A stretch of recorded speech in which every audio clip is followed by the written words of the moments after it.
सहर्ष स्वागत, सहर्ष स्वागत, सहर्ष स्वागत. मंडळी, आपलं सर्वांचं आमच्या बालगजराज परिवारात सहर्ष स्वागत. आपल्या मनातलं, आपल्या सर्वांचं आवडतं मंडळ म्हणजेच बालगजराज गणेशोत्सव मंडळ. छत्रपती शिवाजी महाराज तख्ता मागे, कोळी गल्ली शिरोळ. सजीव देखावा म्हटलं की आपल्याला आपसुकच आठवतं ते आमचं बाल गजराज गणेशोत्सव मंडळ. धन्यवाद आपल्या सर्वांचे, धन्यवाद आपल्या सर्वांचे, कारण आपल्या उपस्थितीमुळेच शोभा वाढते या सोहळ्याची, शोभा वाढते या सोहळ्याची. मंडळी, मनुष्य हा उत्सवप्रेमी आणि समाजशील प्राणी आहे. आपल्या आयुष्यामध्ये असलेल्या प्रत्येक सुखदुःखाच्या घटनेमध्ये आपल्या जवळच्या माणसांनी त्या घटनेचा भाग व्हावा असं निश्चितपणाने प्रत्येक व्यक्तीला वाटत असतं. आज आपला बालगजराज परिवार आणि आपण सर्वजण हे ऋणानुबंधाचं अनोखं नातं अनेक वर्षांचं आहे. अनेक दशके झाली आम्ही समाज प्रबोधनपर देखावे सादर करण्याचा अखंड आणि अविरत असा आमचा प्रवास सुरूच आहे. आणि आज आमचे हे बालगजराज मंडळ सुवर्ण महोत्सवी 51व्या वर्षात मोठ्या दिमाखात पदार्पण करीत आहे.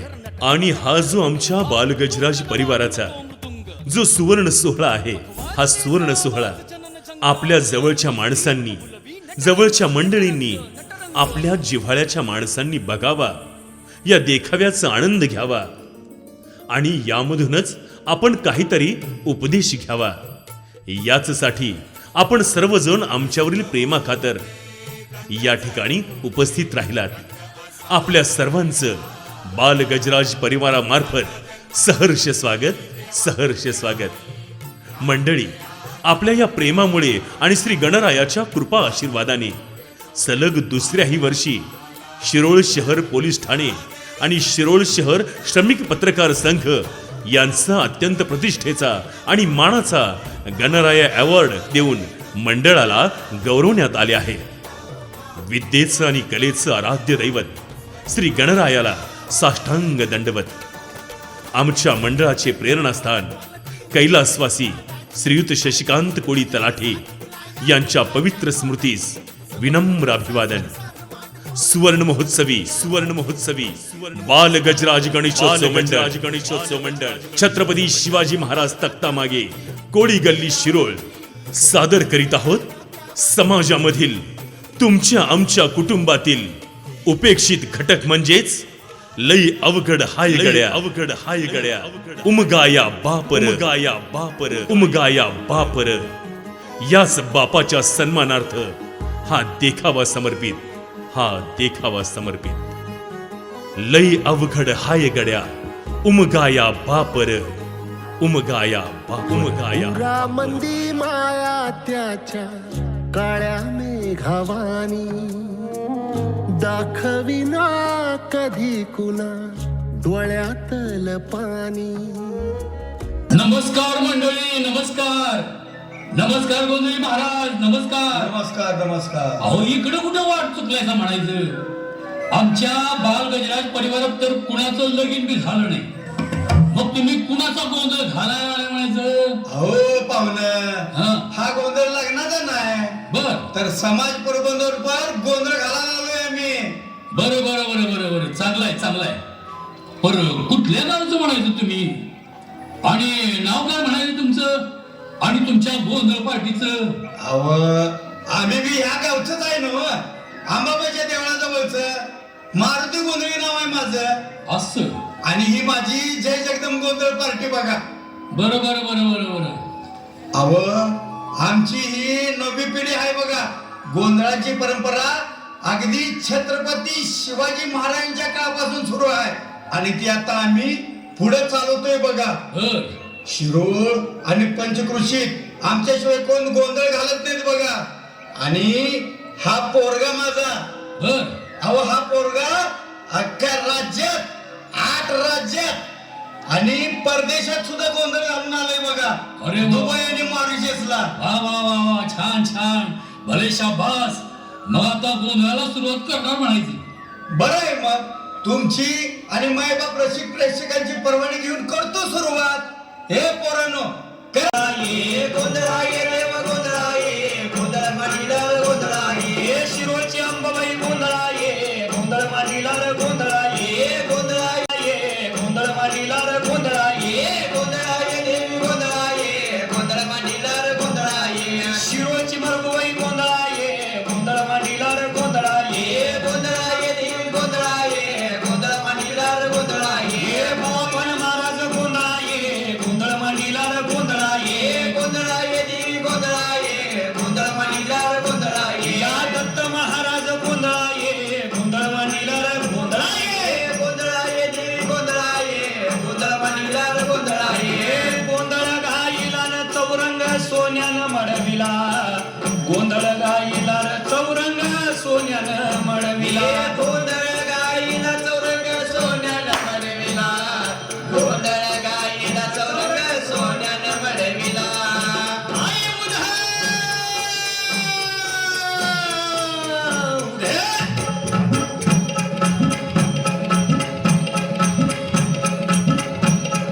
श्री गणपती व सरस्वती नमो गणथोर नमो गणथोर आदि भजावे माता पिता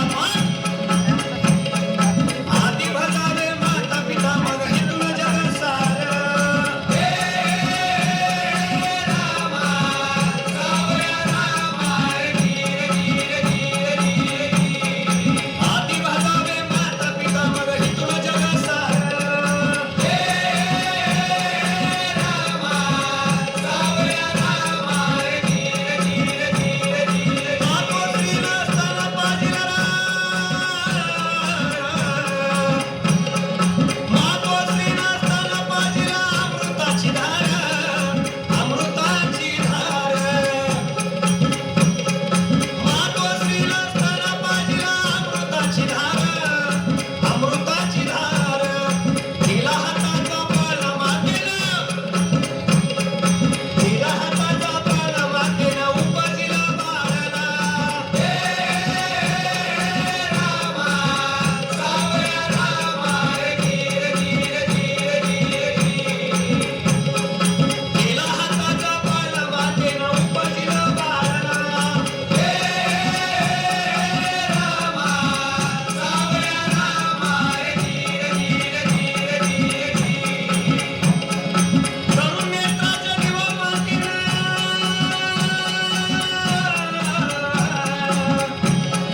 तरुण नेत्राचं दिवा मातेनं कष्टानी वार आणि म्हणे कुणी हाय बत्ती मातेचं म्हणे कुणी हाय बत्ती मातेचं पिटेल उपकार रामा सावया रामा आणि म्हणे कुणी हाय बत्ती मातेचं पिटेल उपकार रामा सावया रामा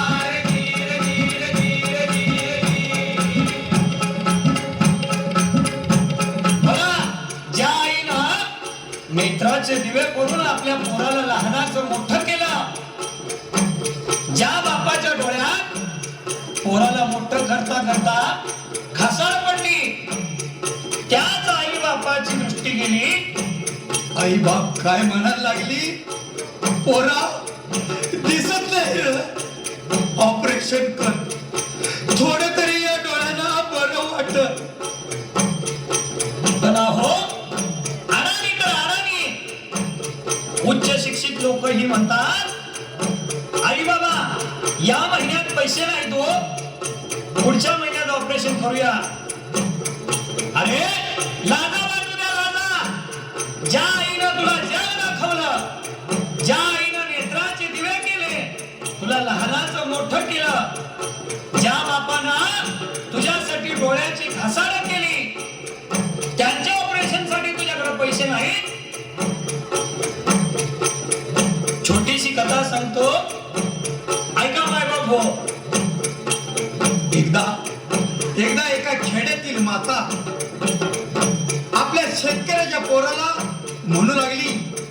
अरे बाळा, डोळे खराब झालेत रे, मला दिसत नाही रे. त्या पोरानं काय म्हटलं?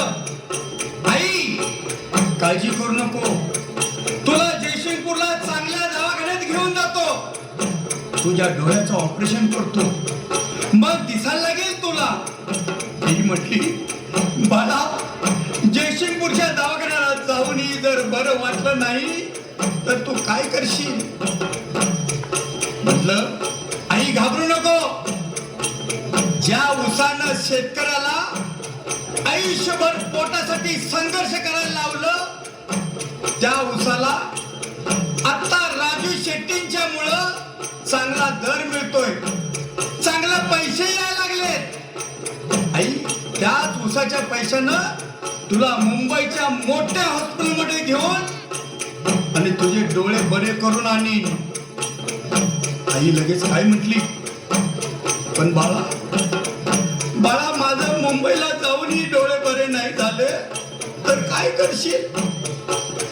पोरगं म्हटलं, आई काळजी करू नको, आपले हायवे टच दत्त कारखान्याच्या समोर 5 एकर बागायती शेती आहे, ती विकीन आणि अमेरिका सारख्या बलाढ्य देशात नेऊन तुझं डोळ्याचं ऑपरेशन करेन. आईच्या डोळ्यातून घळाघळा अश्रू व्हायला लागले. आई पदरानं डोळे पुसायला लागली. पोरानं विचारलं, आई काय रडतेस?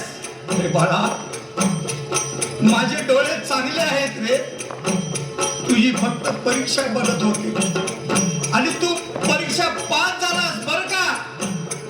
माझ्या कुशीतून असं रत्न जन्माला आलं, माझा जन्म सार्थकी लागला.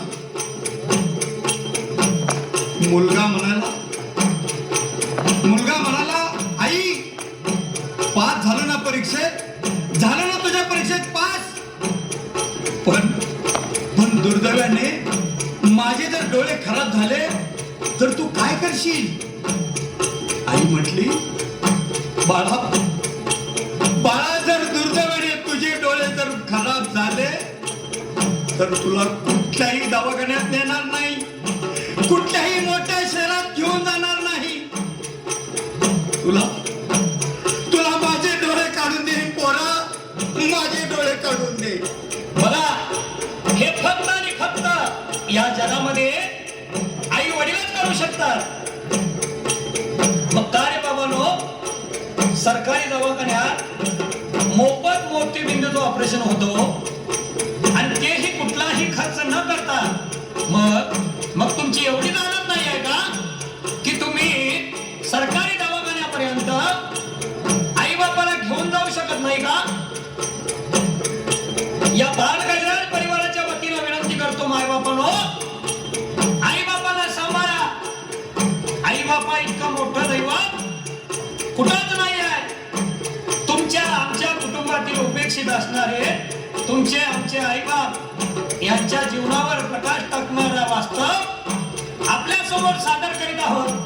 आणि म्हणून म्हणावं असं वाटतं,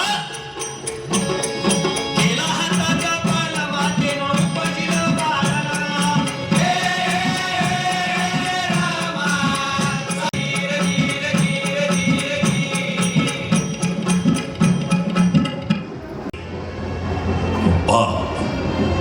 बाप म्हणजे काय? या जगाच्या पाठीवर मातृत्व सांगणं फार सोपं आहे, पण पितृत्व सांगणं फार अवघड आहे. आजपर्यंत प्रत्येक व्यक्तीला विचारलं तर तो भरभरून आईवर बोलेल, कारण आईवर बोलण्यासारखं भरपूर आहे हो, पण बापावर बोलण्यासारखं फार कमी आहे. याचं कारण काय आहे माहित आहे का तुम्हाला?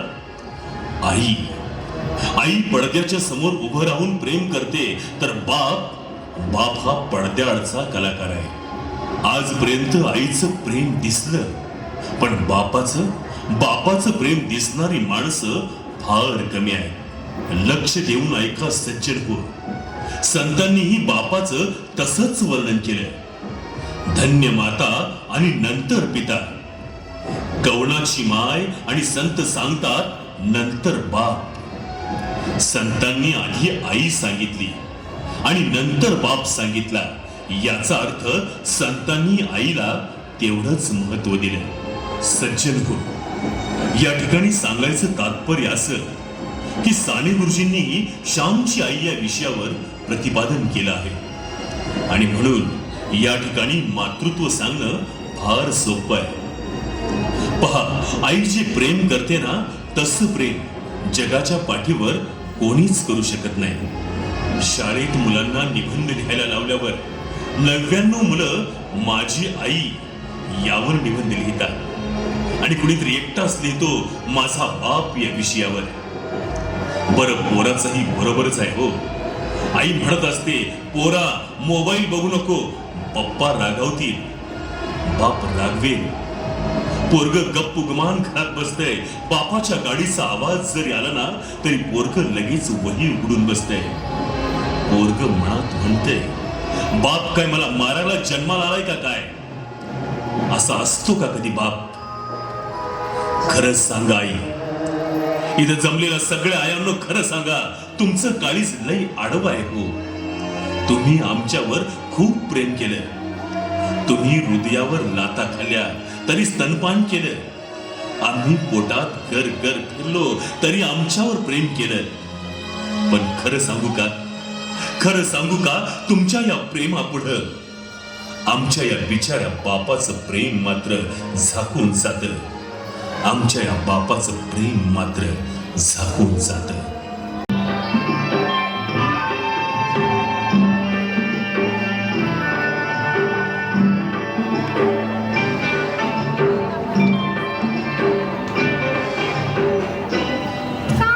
राम राम सावकार, राम राम. अरे रामा आणि जानकी, लवकर चाललासा घराकडे? आवरली का सगळी कामं? होय सावकर, आज सकाळपासूनच इनामातल्या रानातच होतो बघा. ऊसातली भांगलन करून आता चाललोय बघा. आज शनिवारचा बाजार नव्ह, म्हणूनच जरा लवकर चाललोय या घरला. पोरं सकाळची शाळा करून घरात एकटीच बसल्यात. जरा लवकर जाऊन जेवण करायचं म्हणती या कारभारनी. हो सावकार, आपल्या रामाचं पोरगा आणि पोरगी दोघं बी लय विचारायचं. पुढं आईबाचं नाव करणार बघा. आमचं काय आहे तवा सावकार, तुमचा आशीर्वाद हाय सगळा येऊ. तुमच्यात चाकरी करतोय आम्ही, त्याच्यातच लेकरांना शिकवत जायचं. होय रामा, अरे परवा मला कळले तुझ्या दोन्ही पोरांचा शाळेत पहिला नंबर आलाय म्हणून. छान छान छान. वा. ते नव सावकार, तुमचं पोरग मी शाळेला जाते नव.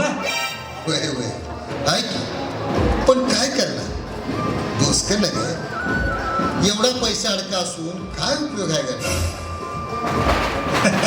अहो सावकार, सुपात नाही तर जात्यात कुठलं येणार? तुमचं म्हणजे असं झालंय सावकार, जिथं दात आहे पण चण नाही, आणि चण आहे तिथं दात नाही, अशी गत झाली तुमची. गप बसतोस काय सुटकाळीच्या? चल काहीतरी काम धंद्याचं बोलूया.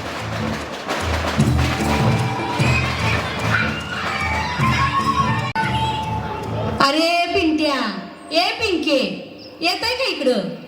हातपाय धुवून बसा अभ्यासाला. मी वाई जेवायचं बघते जरा. विठ्ठल विठ्ठल, पांडुरंग हरी, वासुदेव हरी. पिंके, हे घे बाळा, पाणी दे बाबाला पहिला. हा हा, देते आई. बाबा, हे घ्या पाणी. कारभारनी घ्या जेवायला, भुका लागल्यात. अहो, वाढतो लगेच. पोरं बी शाळेत भात खाऊन आलेत. आपल्याला काय सकाळचं शिल्लक राहिले तेच गरम करून जेवूया आपण. तसं तर तसं घ्या वाढायला, करा ताट. कारभारीन बाई, आपलं सगळं आयुष्य नाना सावकाराच्या साखरी करूनच गेलं. खूप कस्ता खाल्ल्या ग. झालं गेलं, गंगेला मिळालं. पण हे आता माझ्या पोरग्याच्या नशिबाला येऊ नये असं वाटतं बघ. दिवसभर काम करायचं आणि येईल त्या पैशात आपला संसार चालवला. आता आपला पोरगाच काय ते चांगलं दिस दाखवील बघ. बरोबर आहे ना वर बाळा? अरे खूप शिक, मोठा हो. काय व्हायचं रे तुला मोठं झाल्यावर? बाबा, मी खूप शिकेन आणि मोठा इंजिनियर होईन. शाबास पिंट्या. आणि होय ग पिंके, तुला ग काय व्हायचंय? आई बाबा, मी मोठी झाल्यावर डॉक्टर होणार.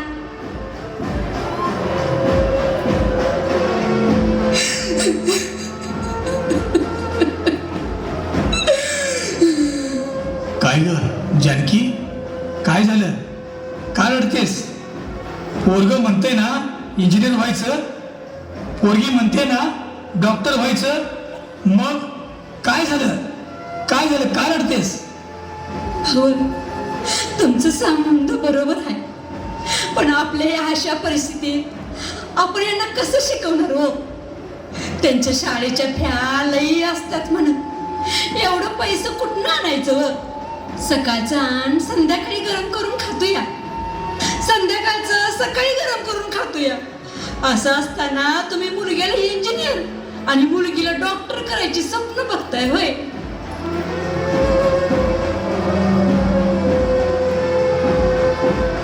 आपल्या मुलांच्या भविष्यासाठी काहीही झालं तरी चालेल, पण आपली मुलं चांगल्या शाळेत शिकली पाहिजे अशी अपेक्षा बाळगणारा फक्त आपला बापच असतो. कालांतरानं मुले मोठी होत होती. मुलगा चांगल्या मार्काने 12वी पास झाला. आई बापाचा आनंद गगनात मावेना.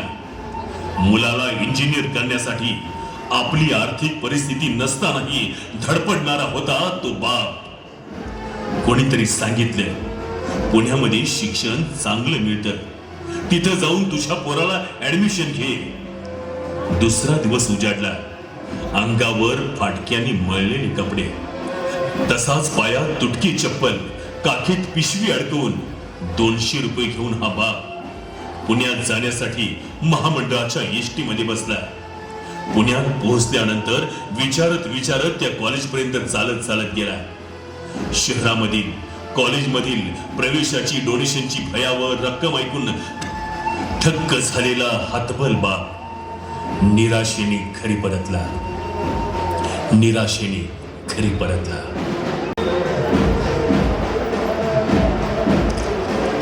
अव, किती वाट बघायला लावली व? 2 दिवस झालं, काही निरोप नाही. या बसा, वयस पाणी देतो. का हो, झालं का आपल्या लेखाचे ऍडमिशन? गेला होता ना ऍडमिशनला?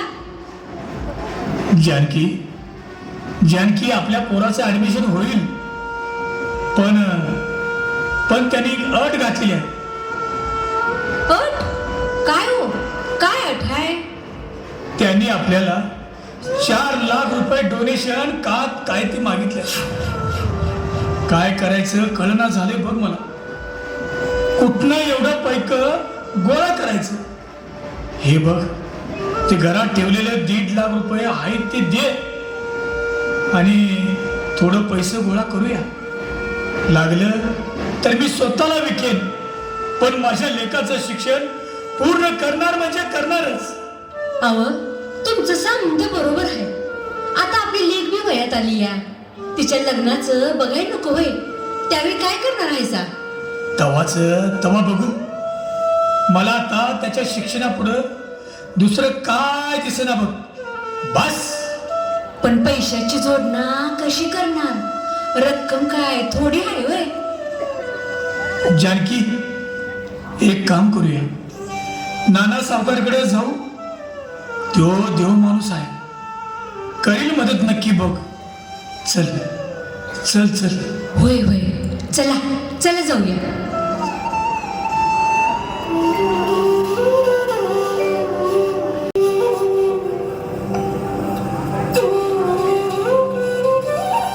राम राम नाना सावकार. राम राम. राम राम. अरे रामा, ये बस. आज आज इकडे कशी काय वाट चुकलास म्हणायची? होय सावकार, आमच्यासारख्या गरिबाला तुमचाच आधार आहे. तुमची जरा मदत पाहिजे होती म्हणून आलो होतो बघा. मदत? आणि ते बी माझी? हे काय आणि आता नवीन काढलंस बाबा? सावकार, तुम्हाला तर माहीतच असेल, माझा लोक चांगल्या मार्काने पास झाला या.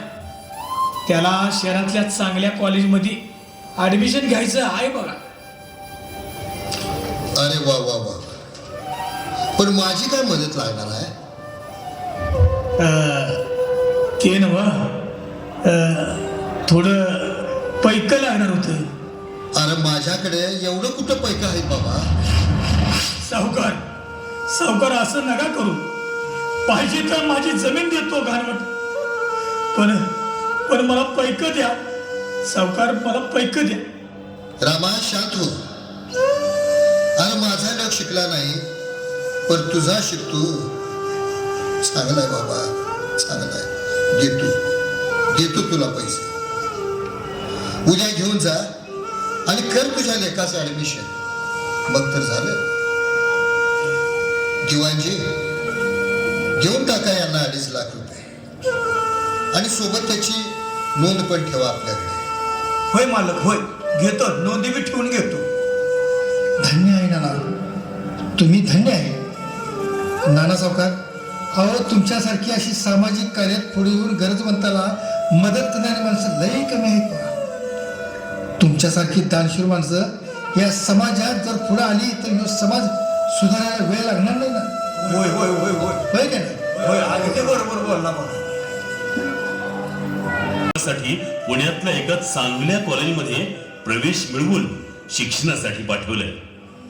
काही वर्षे गेली, पण आता दुसरा मोठा प्रश्न उभा राहिला, आणि तो म्हणजे नकोशी असलेल्या मुलीच्या लग्नाचा.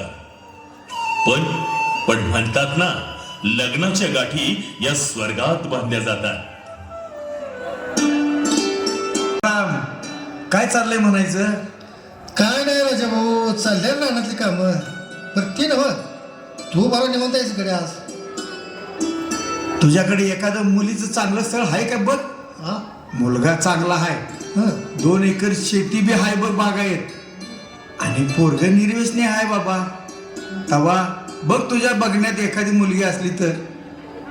पोरगी नव्ह हाय की राजा भाऊ. अरे आपल्या ती रामभाऊची तायडी आहे नव्ह, पण सध्या त्याची परिस्थिती नाही बाबा लग्न करायची.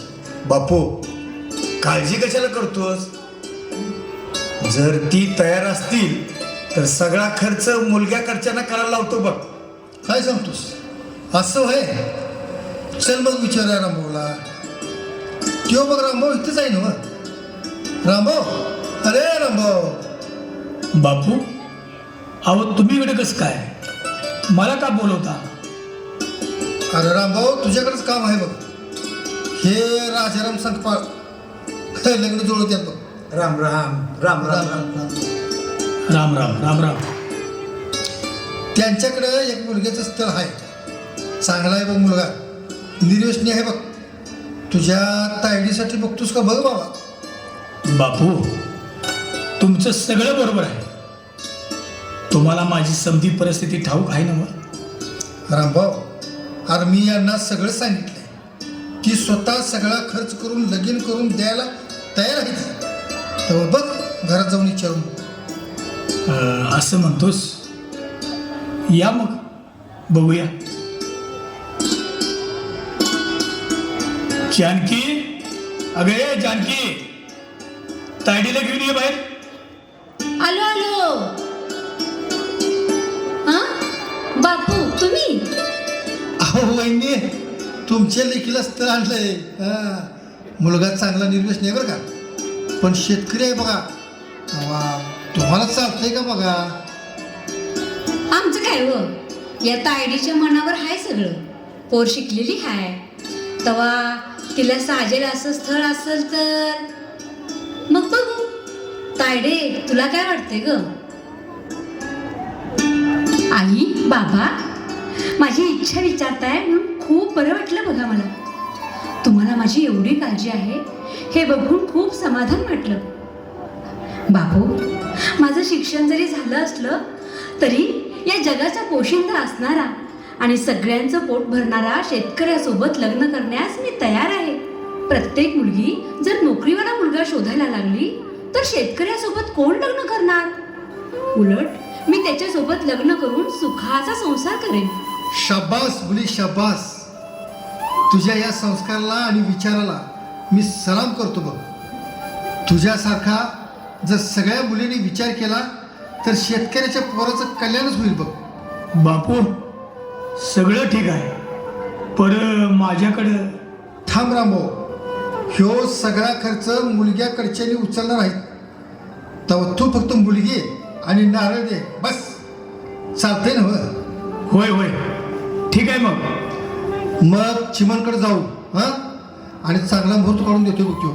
बरं. आणि सगळ्यांना घ्या बोलावून. सगळ्यांना? होय बाबा, आमच्यात लग्नात 65 बोलवायला लागते बाबा, नियम आहे तसा.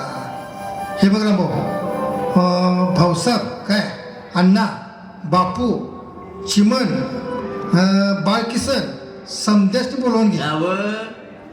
गणेश अण्णा, सागर अण्णा आणि ते पीजी अण्णा तर शेशी राहिला नव. नाना सावकारांना बोलवून घ्या लवकर. चालतंय की, चालतंय चालतंय चालतंय चालतंय बोलव. चालतंय ना मग, बोलवतो मग. हा चालतंय का? माने बोलायला बोलवा. म्हणून बोलायला आम्ही तर म्हणतो यादी शादी करून देऊ की बार उडून. हा, होय ना? एक नंबर. एक नंबर आहे मग. काय असेल ते बघा. हे बरोबर. हे साऊंड करून सांगून ये बाबा. हे अरे आवरा की, अरे पाहुणे येणारच आता. हे बाबा, तू तोंडाचा बसका टाकी जरा बाजूला तिकडे जा. कामाच्या टायमाला काय म्हणणार?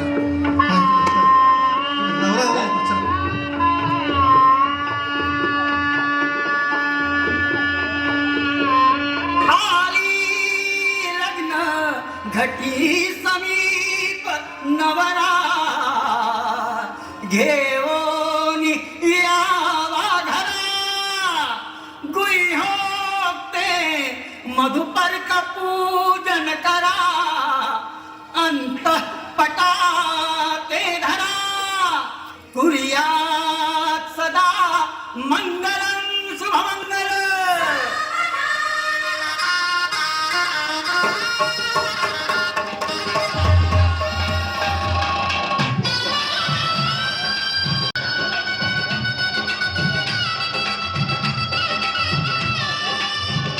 अरे रामभाऊ, तुझी ले किती वेळ झालं तुझ्याकडे बघत आस लावून बसल्या. तू इकडे बाजूला थांबलास मी. अरे जाऊन भेट की तिला. बाबा नाही भेटले ग मला. आई, बाबा नाही भेटले मला. सांगा ना कोणीतरी बाबांना, भेटायचंय मला त्यांना. रामभाऊ, रामभाऊ, अरे लेकरू किती वेळ झालं तुझ्याकडे बघते. अरे जा भेट, 2 शब्द बोल काय नाही तिच्यासमोर. होय रामा, जा तायडी बरोबर 2 शब्द बोल. ती आता लवकर नाही भेटायची गड्या, आता लवकर नाही भेटायची. नाना, बापू, ही जन्मापासून अजून एक शब्द बोललो नाही हो काय तिला. पण पहा ना, माझ्याकडेच बघते. नाना, ही नको असताना झाली. मला वंशाचा दिवा मुलगाच पाहिजे होता हो. हिला गर्भातच मारण्याचा अनाही प्रयोग केला, पण ती नाही मेली कार्टी. जन्माला आली, तिला पाजू नाही दिलं. वाटलं टाळूला जीभ चटकून कार्टी मरण, पण नाही मेली कार्टी. 5वीच्या दिवशी खाली नाणीत पडली हो, पालती पडली. असं वाटलं की मरण आता कार्टी, पण नाही मेली हो, नाही मेली. अहो, महिन्याची पोरगी होती. शेतात बायकोला कामाला नेलं, अंगावर झाकू दिलं नाही, टाकून दिलं झाडाखाली. वाटलं काहीतरी ढसून चौन कार्टी मरत, पण नाही मेली हो, नाही मेली. लहानाची मोठी होऊ लागली हो, पण कधी कापड नाही घेतली. मोठ्याल्या शेजारच्या मुलीची कपडे मागून घातली हो. फाटलेली असती ना तर काय तिने शिवून घातली हो. नाना नाना, पण या सगळ्या पोरीपेक्षा ही शाळेत हुशार निघाली हो, हुशार निघाली. बापू एवढी हुशार की मास्तर सांगायचे, रामो पोरगी लई हुशार आहे तुझी, आज बक्षीस मिळणार आहे ये शाळेत. आई वडिलांचा सत्कार नाही, पण 100 वेळा बोलवले हो नाना, 100 वेळा बोलवले शाळेत, पण एकदाही नाही गेलो, कारण तिचं कौतुक नव्हतं. मला कौतुकच नव्हतं.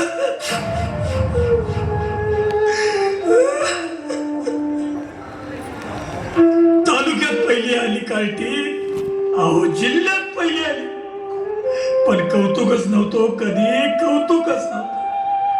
तिच्या हाताने कधी पाणी पिलो नाही का कधी जेवण वाढून घेतलं नाही. एकदाच बायको घरी नव्हती, त्यामुळे या कार्टीने मला जेवण वाढलं. अहो भाजीत मीठ कमी पडलं होतं, मीठ, पण जसं ताट उचललं तसं तोंडात फेकून मारलं. एकदा प्यायला पाणी आणलं तिने मला, पण तांब्यात पोट पडून होता. बस तेवढाच राग आला आणि तांब्या फेकून मारला पोरगीला. पण नाही मेली हो, नाही मेली. कधी तिचं कोण कौतुक केलं नाही का मायनं जवळ घेतलं नाही तिला. एवढं वाईट वागलं, एका शब्दाने कधी बरं बोललो नाही, कधी मांडीवर घेतलं नाही, कधी अंगावर हात फिरवला नाही. पण बघा बघा की हो नाना, कार्टी माझ्याकडे पाहते हो, कार्टी माझ्याकडे बघते.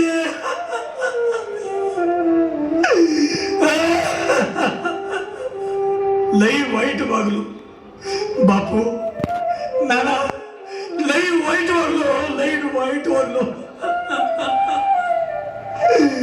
आता जर जवळ गेलो ना तर रडायचं थांबणार नाही बापू. माझ्यात तर हिंमतच होत नाही, तिच्या जवळ जाण्याची माझ्यात हिंमत होत नाही, हिंमत होणार नाही बापू. नाना बापू, आता तिच्या जवळ जायची माझी हिंमत होणार नाही.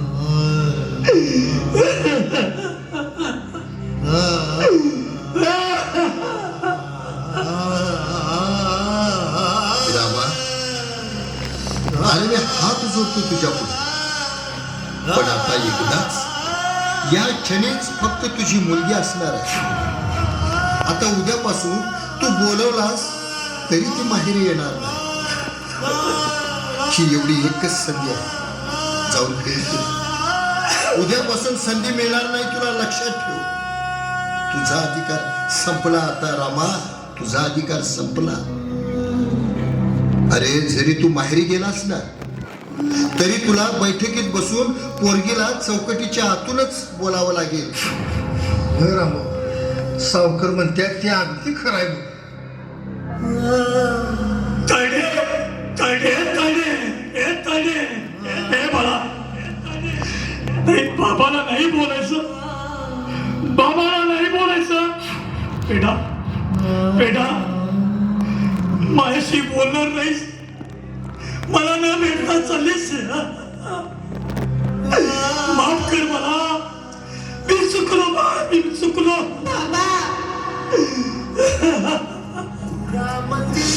मुलगा मुलगी भेद केला, चुकलो बा, चुकलो, मी चुकलो. मला माफ कर बा, माफ कर. रामा तू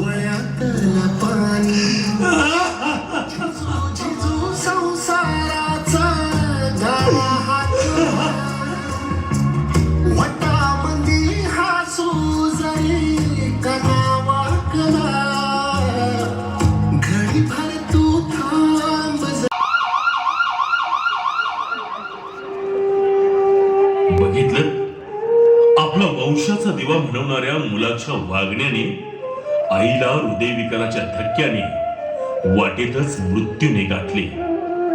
रामभाऊ एकाकी पडला, निराधार झाला.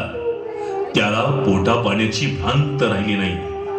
IT कंपनीमध्ये उच्च पदावर काम करणाऱ्या मुलाचा हा बाप काखेत झोळी अडकवून गावभर भिक्षा मागत फिरत होता. काळ बदलला. म्हणतात ना, नीतीच्या फेऱ्यातून कोणीही वाचणार नाही. बरीच वर्षे लोटली. रामभाऊंच्या मुलाला हृदयाचा एक गंभीर आजार जडला. दवाखान्यात उपचारासाठी त्याने मिळवलेली सगळी संपत्ती घालवली. शेवटी पर्याय उरला ऑपरेशनचा. त्याच्याकडे सगळे पैसे संपले. बायकोने साथ सोडली. पाहुण्या रावळ्यांनी मदत नाकारली. काहीतरी करून 2-3 लाखांची जुळवाजुळव केली. पण अजून 3 लाखांची गरज त्याला दवाखान्यात सतावत होती. कारण संपूर्ण रक्कम भरल्याशिवाय त्याचं ऑपरेशन होणार नव्हतं. आणि मग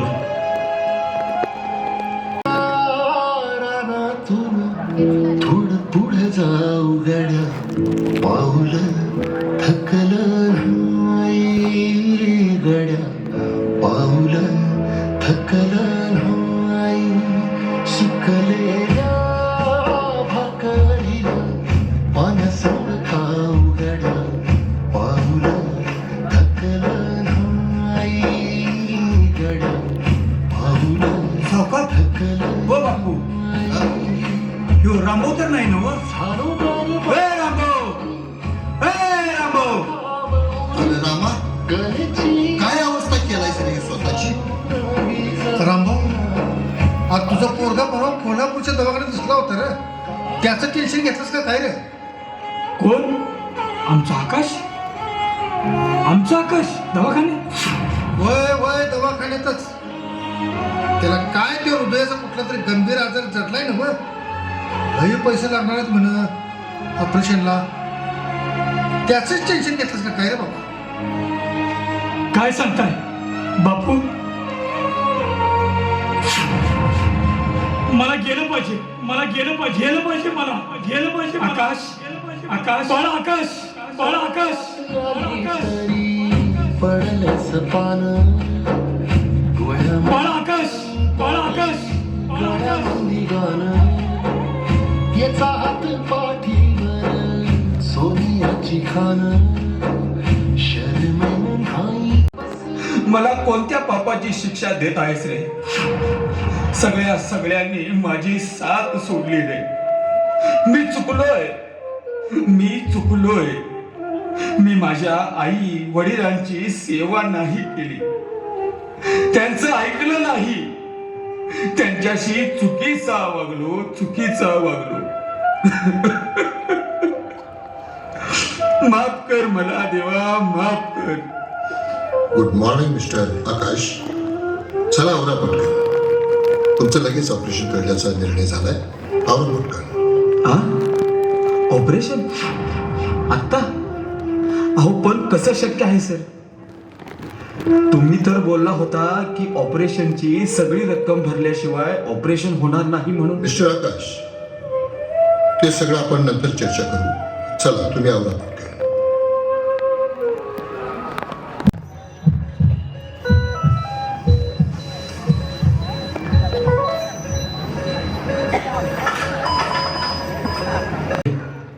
डॉक्टर साहेब, अहो तुमच्या आशीर्वादामुळे आता मी बरा झालो.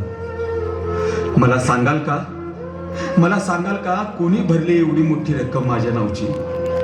अहो माझ्या सगळ्या पाहुण्या रावळ्यांनी नाही मदत केली. माझ्या बायकोने तिच्या कानातले गळ्यातले दागिने द्यायलाही नकार दिला. नाही दिले तिने. सगळ्यांनी मदत नाकारली. हो सांगा डॉक्टर, असा कोण दानशूर आहे ज्यानं काही संबंध नसताना माझ्या ऑपरेशनचे पैसे भरले? सांगा डॉक्टर, प्लीज सांगा. मिस्टर आकाश, कोणीतरी एक वयस्क माणूस होता, चेहऱ्यावर सुरकुत्या पडलेल्या, फाटकी मळकट अशी कपडे घातलेली, पायात फुटकी चप्पल होती त्याच्या, आणि हातात विठ्ठल रुक्मिणीची मूर्ती घेतलेला माणूस होता. कोणीतरी होता, तसाच होता. साहेब, अहो, 1 महिन्यापासून तो माणूस उभ्या पावसात बाहेर बाकड्यावर बसलेला आहे. जावा, दिसल तो माणूस तुम्हाला.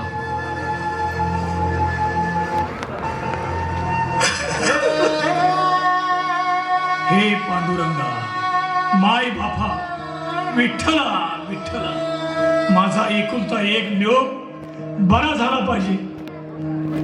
त्याचं ऑपरेशन चांगलं होऊ दे देवा, चांगलं होऊ दे.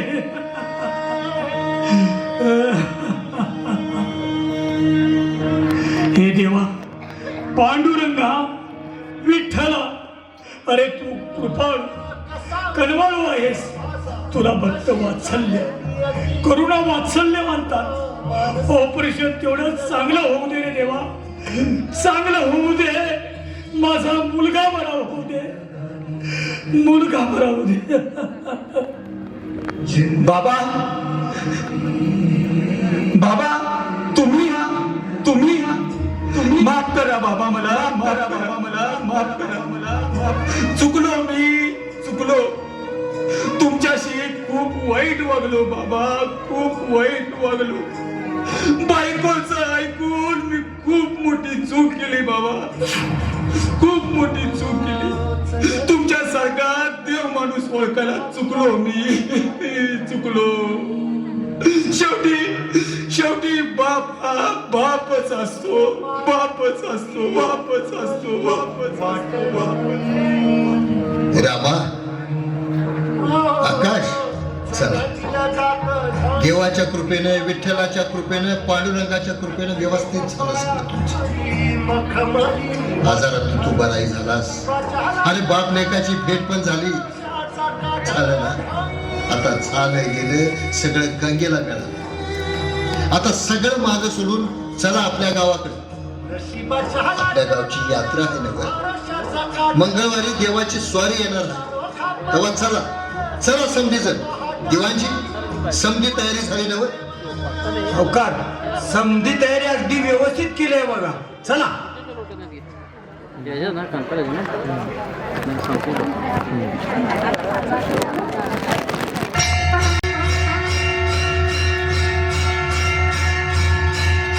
बघा नाना सावकार, मला या सगळ्या गोष्टी पटत नाहीत. या रूढी, परंपरा, अंधश्रद्धा आहेत या सगळ्या. म्हणजे काय म्हणायचंय काय? अहो, ही भोळी गावकरी माणसं कशासाठी हे करत आहेत? अरे हे अंधश्रद्धा नाही बाळ, ही परंपरा आहे. याला अध्यात्माचा कुठल्या रूढी आणि कुठल्या परंपरा? अहो, तुम्ही ज्या चंद्र सूर्याची पूजा करता, नैवेद्य दाखवता, तिथे विज्ञानाच्या आणि आधुनिक तंत्रज्ञानाच्या मदतीने माणूस राहायला गेलाय. आणि तुम्ही हे काय करताय? त्यापेक्षा शिका आणि सुशिक्षित व्हा. तुम्ही शिकलात, नक्की शिकलात, सुशिक्षित झालात, विज्ञानानं प्रगती केली हे देखील खरं आहे. पण एक लक्षात, अजूनही काही प्रश्नांची उत्तरे विज्ञानालाही सापडली नाहीत. तुमच्यासारख्या गावंढळ लोकांना या ढोंगी लोकांचंच खरं वाटतंय.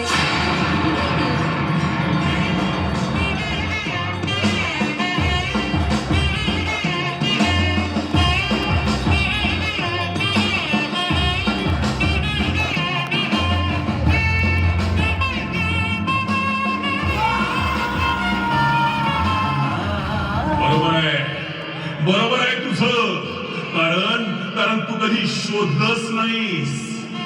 या विज्ञानाच्या ज्ञानाच्या मूळ आधारालाच.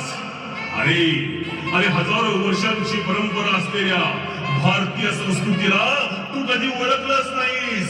तू कधी ओळखलंच नाहीस. शेकडो वर्ष तपश्चर्या करून आपल्या ऋषीमुनींनी, साधू संतांनी लिहून ठेवलेले वेद पुराण, ज्ञानेश्वरी, महाभारत, रामायण तू कधी वाचलेस नाहीस. तू कधीच वाचले नाहीस.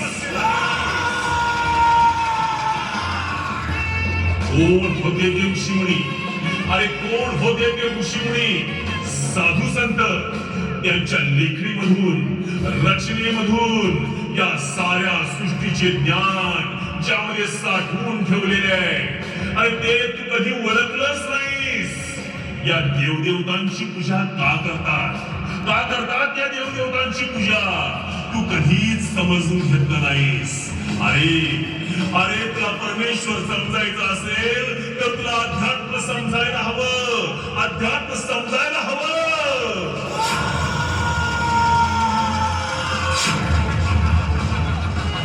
अध्यात्मामध्ये आणि ग्रंथांमध्ये आपल्या आई वडिलांची सेवा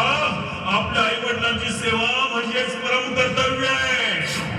आई वडिलांची सेवा करण्यासाठी साक्षात माझ्या विठ्ठलाला विटेवर ताटलं उभा ठेवणारा भक्त पुंडलिक तू विसरलास काय?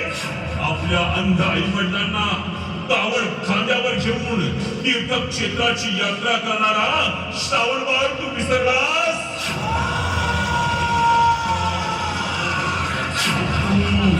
तू तुझ्या आई वडिलांची सेवा केली नाहीस आणि तुझ्या आई वडिलांची सेवा न केल्यामुळं त्याचं प्रायश्चित्त तुला भोगावं लागलं हे तू विसरलास? या कलियुगात जो आपल्या आई वडिलांची सेवा करणार नाही त्याला शिक्षा मीच देणार आणि इथंच देणार. आणि बाळ तू तर पवित्र रामायणालाच विसरलीस वाटतं. अगं जनक राजाची कन्या सीता सगळ्या सुखसोयी पायाशी लोळण घालत असताना आपला पती परमेश्वर श्री प्रभू रामचंद्रासोबत 14 वर्ष वनवास भोगली हे तू विसरलीस? काय ते सीता माईचं प्रेम आणि तुझं तुझ्या नवऱ्यावर असलेलं प्रेम ग. मी सगळं बघतोय. नवरा मृत्यूच्या दाढेत असताना तुझा जीव मात्र सोन्यात अडकून पडला होता ग. तू विसरशील पण मी नाही विसरणार. सगळ्याचा हिशोब होणार.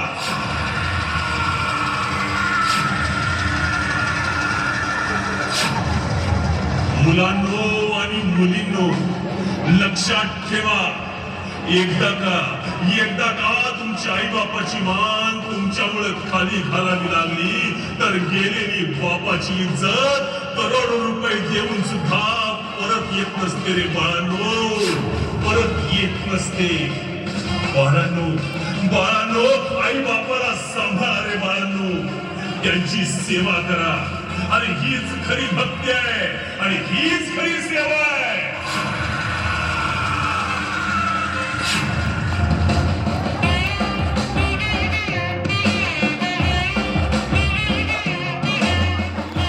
आलेल्या सर्व मायबाप रसिक प्रेक्षकांची बाल गजराज परिवाराच्या वतीने